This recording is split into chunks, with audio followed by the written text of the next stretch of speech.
Hey, just wanted to let everyone know that Spellhold is going to be hosting their first 1K since 2020. The format is going to be modern and it's going to be on June 4th. So if you want to be on the channel, we're going to be covering it. So come on down to Spellhold if you're local and play in our 1K. If you want more information about the event, there's a link in the description below. Now, let's get on to some action.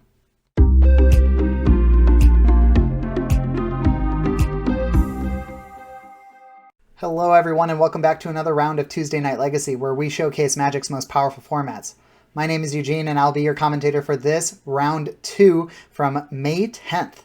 We have a very interesting matchup this evening. We have John on a 5-color Zenith pile and Bryson on a 4-color Dack pile. I call them piles because these decks have a ton of stuff going on in both of them. Their strategies are varied, and both of them could be considered control decks.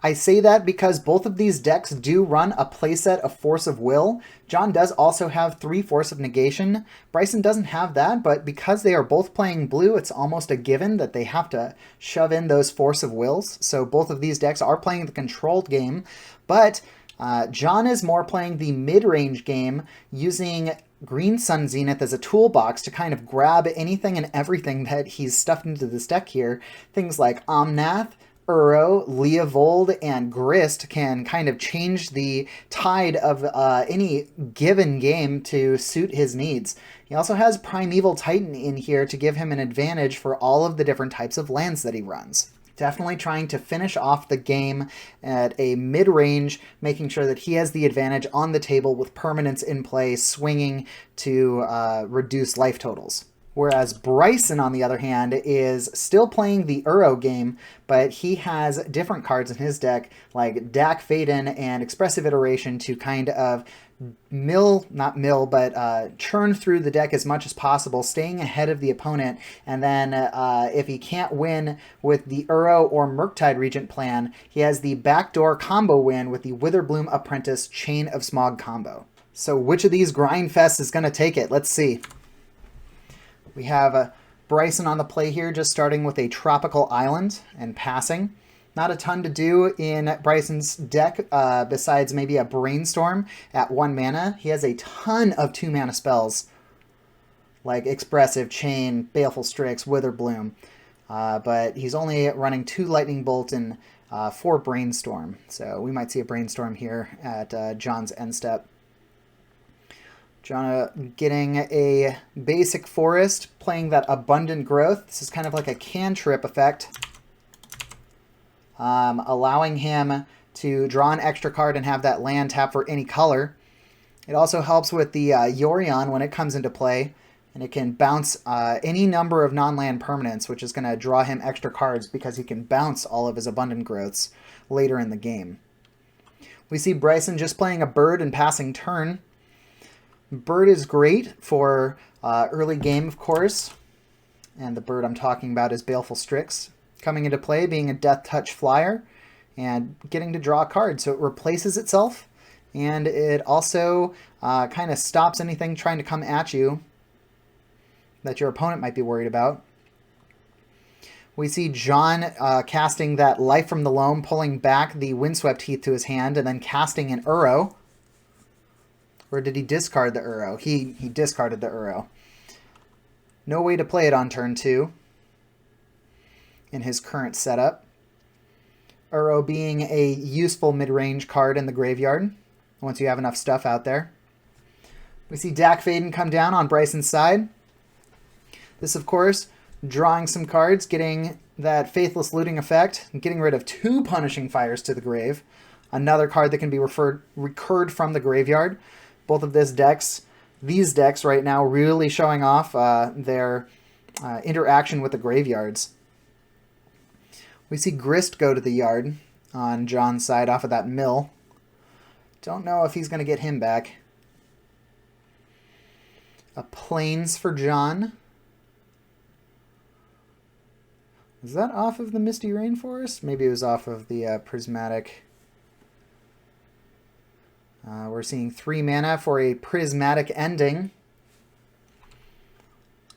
And we're seeing a Force of Will pitching that Brainstorm. Prismatic Ending, of course, making the Converge, which he did have, would have gotten rid of Dack Fayden. A permanent with 3 colors, or 3 CMC, making 3 colors for the Converge. Bryson saying, no thank you. I'd like to keep my card selection engine alive and well. Pitching that Force of Will. Just 1 more damage with this bird. You know, if 15 turns go by and Bryson can stay on top of everything, this bird will eventually connect for lethal. And it's better than not having a clock at all. John incrementally hurting himself with all of these fetches. It's almost like there is a 2-2 attacking each turn. But John getting up there with the mana count. Had enough cards in the grave with the milling from, or the dredging from the Life from the Loam. So we see Uro being recurred here. Escaped out of the graveyard. If it does resolve, then John's going to get to draw an extra card. He did not do it. Decided to go for a different action. So instead of casting Uro, we're seeing a Life from the Loam, which is going to pull back a couple of lands from the graveyard. The next time John draws any card, it doesn't have to be his draw step card. He can dredge Loam back to his hand if he wants. We see Dack Fayden go up again, up to 6 counters. If this Dack gets up to 7 counters, or if Bryson just wants to pop him, he can actually activate that emblem. You get an emblem where you cast a spell that targets something and you gain control of that permanent. A pretty back-breaking emblem to have in play, especially with those Punishing Fires in the graveyard. Being able to Punishing Fire any creature that John puts down and then just say, oh, that's mine now. It's a very strong effect. We see John just doing a brainstorm here, deciding not to dredge the Life from the Loam with any of those draw triggers. Bringing back both Punishing Fires. Gaining the life and using the trigger twice. Just have him gain 1 life, but pay 2 red. Each of those is a separate trigger for those Punishing Fires. Oh, that's brilliant. So Bryson activating the Dack Fayden here and pitching those Punishing Fires. So basically now, instead of it being card selection, it's straight up card draw. Since he can dredge back those Punishing Fires whenever he wants. Dredge isn't the correct term, but bring them back to his hand. We see him exile a bunch of stuff from his graveyard, getting his own Uro in play. John has no response.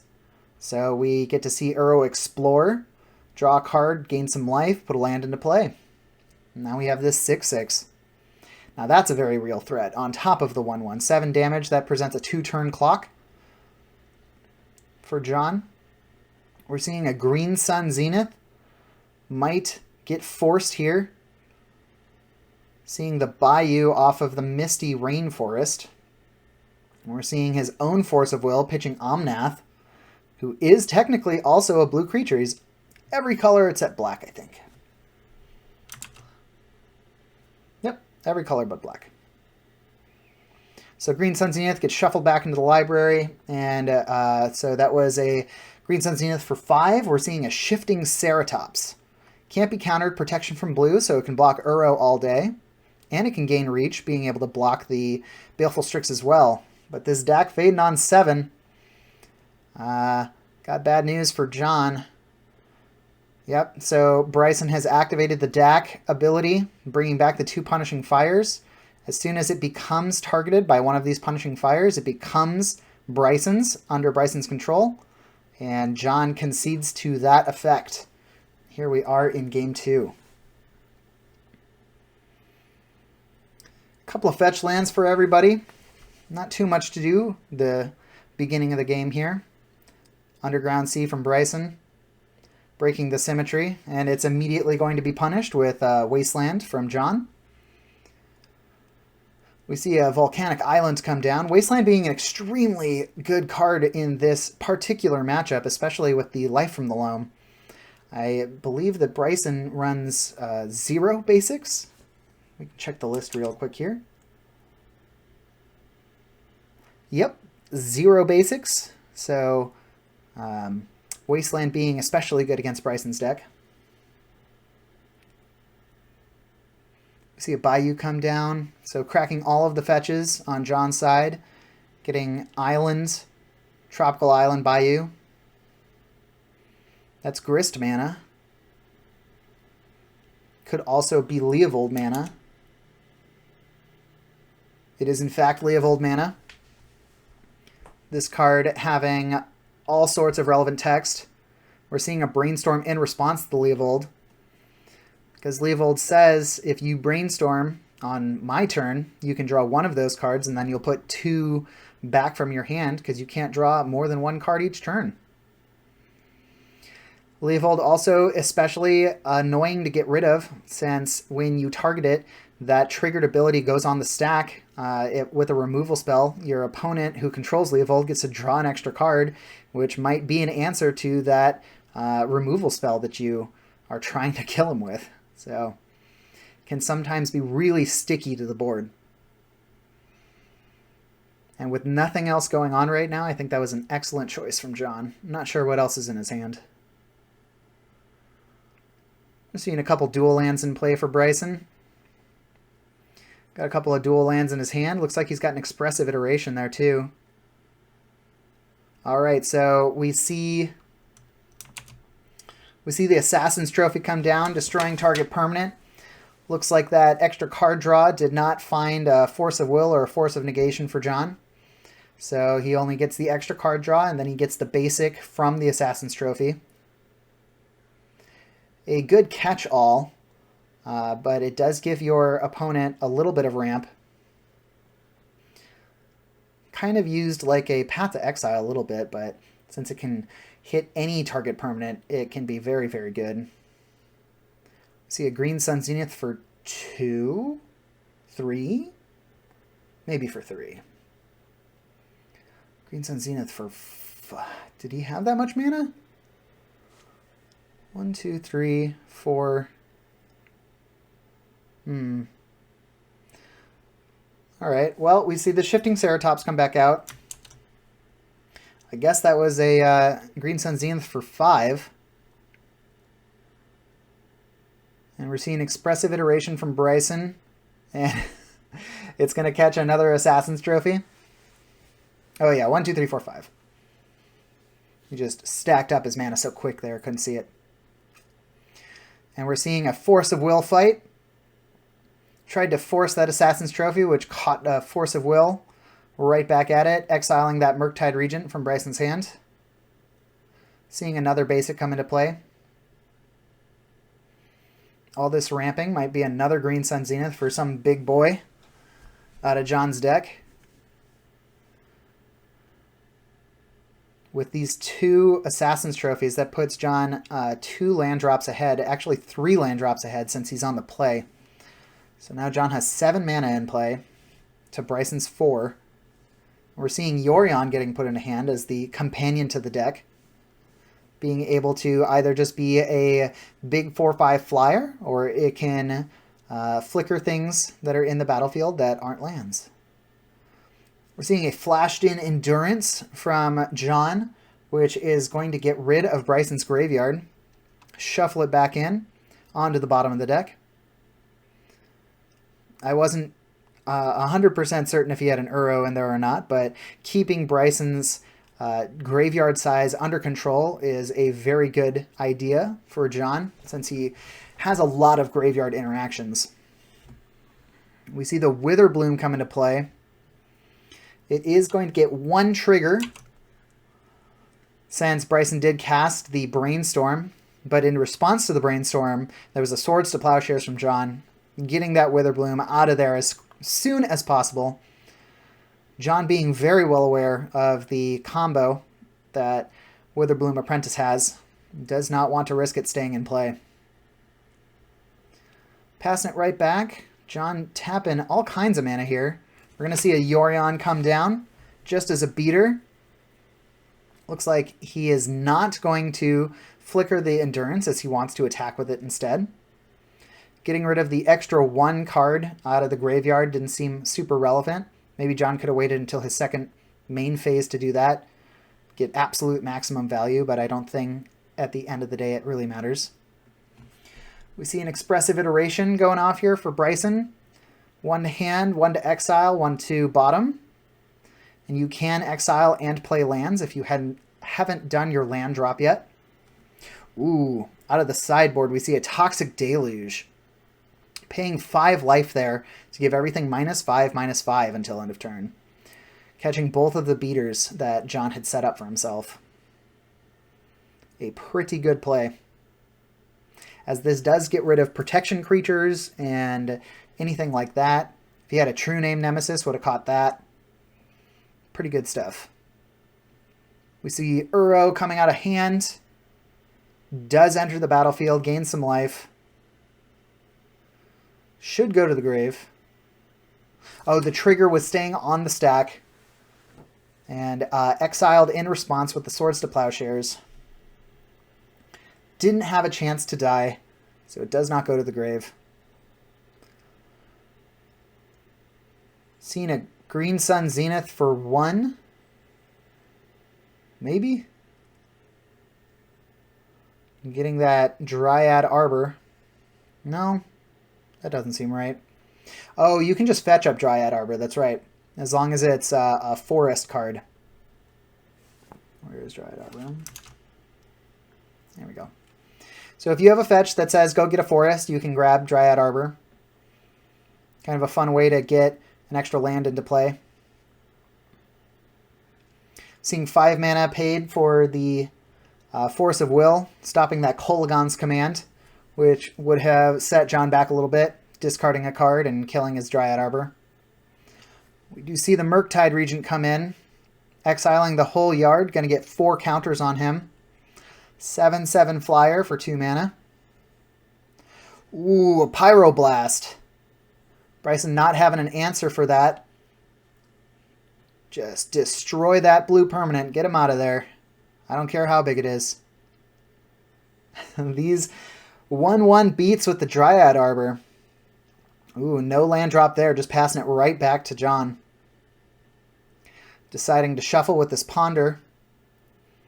Bryson having a couple cards in hand. Not a ton. I think he has 4, and John has 2. Clearly John trying to just make something happen here. I think that super quick flash was a Force of Will. So whatever Bryson has here. Looks like Bryson's got a Force of Will too. We'll see what happens here. Just firing off the Chain of Smog. So you can do this. Just doesn't happen very often. And what Bryson has found is that more often than not, people will just discard 2 cards and then not fire it back at you. Because people don't want to discard four cards for 2 mana. And Bryson is just fine discarding 2 cards as he's got so many engines, so much card draw, that it doesn't really disadvantage him that much. Especially when he's got stuff that he wants to send to the graveyard, like that Punishing Fire or maybe another Uro. So, you know, bad Hymn to Turok is still a Hymn to Turok in a way. See another land come down. Already used as Yorion. Doesn't have a lot more. Kind of just looking for stuff off the top of the deck. Firing off these fetches to thin the deck, making sure that he's not drawing extra mana. 1 blue is a Brainstorm. Can't quite see. Looks like a Prismatic Vista and a Prismatic Ending. That's kind of fun. Bringing back the Punishing Fire to hand. Bryson also fetching. These decks having access to a ton of dual lands. When you're running 5-color and 4-color decks, you gotta have access to all mana colors at all times. We see another Chain of Smog in his hand. Firing it off. Got 3 cards in hand, right, John? Why don't you discard 2 of them? John thinks about it, pays 2 mana, I was thinking about it really hard. I'm not entirely certain what that card is. He's paying 5. He's just going to do the hard cast Force of Will on the Chain of Smog. And Bryson decides that that's just fine. Getting another piece of hard removal out of your hand. And John just not finding anything that's going to advance this board state at all. Punishing Fire. So Bryson is on his super backup plan of Punishing Fire at the end of a turn, and then using the Grove of the Burn Willows. They gain 1 life, but you get the Punishing Fire back, so you're incrementally dealing more and more damage as the game goes on. So right now, Punishing Fire for that Icefang Codal before it can declare blocks with the bird, the Baleful Strix. An Abundant Growth, drawing an extra card. Punishing Fire doing a really good job here of kind of controlling the board state and having his opponent's life total go further and further down. John just not finding anything. Another Icefang Codal, it's going to draw him another card. It's going to catch the same Punishing Fire, drawing a card after that effect. Another Codal. Just untap Punishing Fire. Get all these Codals out of here. Either of these players would love to see an Uro about now, I guess. Bryson looking for 4 of them. Oh, looks like there was a Green Sun Zenith. Tapping as much as he's got, and it's countered by a hard cast Force of Will.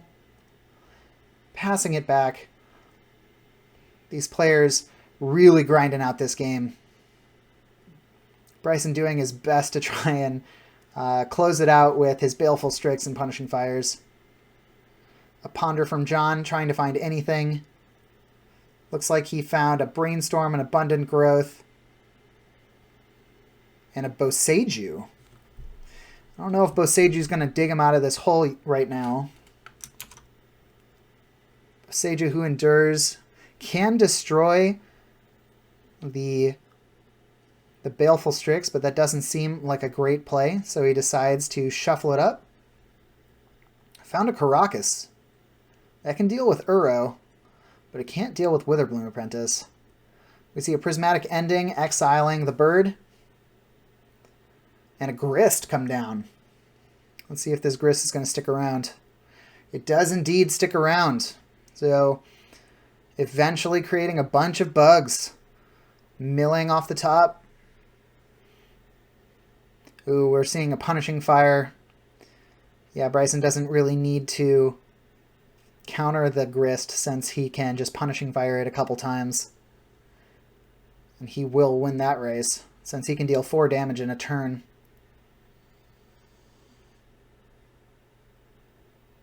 You can see the Punishing Fire, and there goes Grist. Does get to keep the bug. The insect.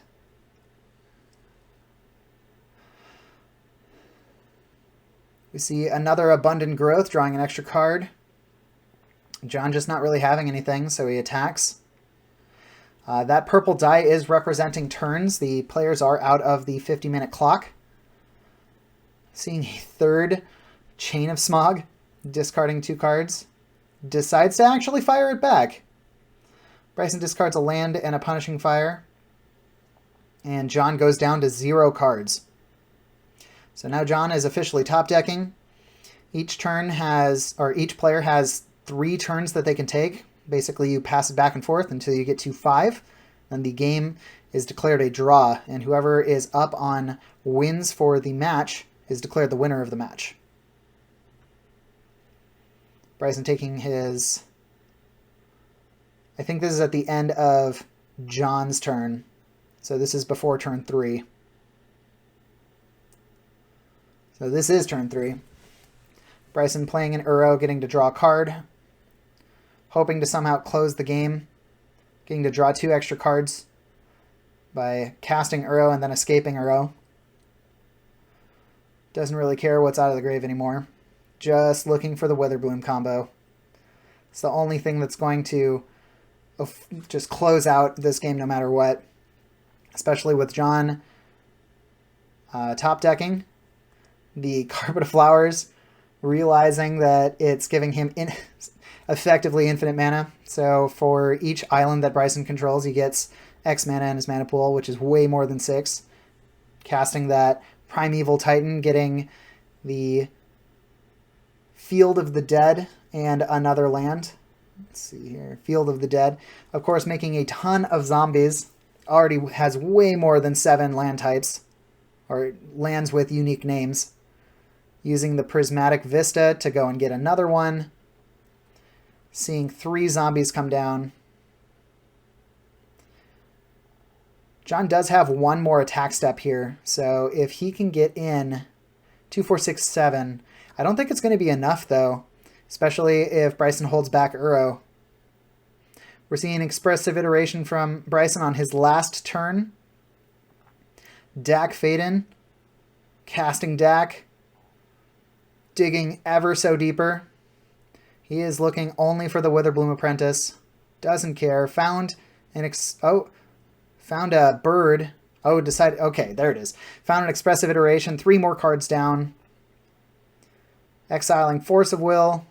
And there it is. He's got the Witherbloom Apprentice into the Chain of Smog, infinitely targeting himself.